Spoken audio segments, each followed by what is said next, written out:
2 Timothy chapter 1 verse 16 to 18.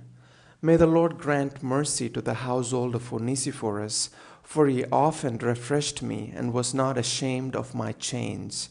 But when he arrived in Rome, he searched for me earnestly and found me. May the Lord grant him to find mercy from the Lord on that day. And you well know all the service he rendered at Ephesus.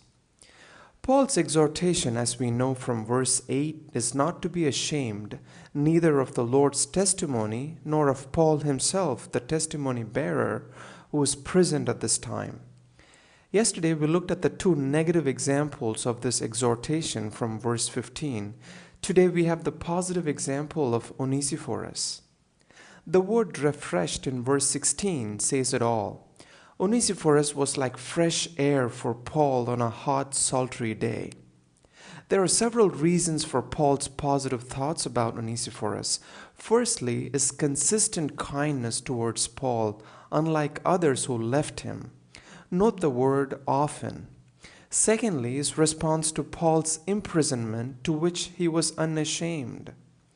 And thirdly, in verse 17, we see that he went out of his way to locate Paul, who was prisoned in a dungeon not easy to be located. He took great pains to search and find Paul, putting himself at risk. Fourthly, as we see in verse 18, he has performed many other acts of service in Ephesus, not only for Paul during his imprisonment. Again, a man of consistency. That was his character. Interestingly, in verse 16, Paul says, the household of Onesiphorus. It could well be that his family was together with him for Lord's purposes. And in response, Paul is wishing him mercy twice, once in verse 16 and then in verse 18. The second wish focuses specifically on the day of judgment, and the first may be a prayer for the Lord's mercy upon the household in their present circumstances. We may wonder why Paul would wish for mercy for a good and compassionate man like Onesiphorus.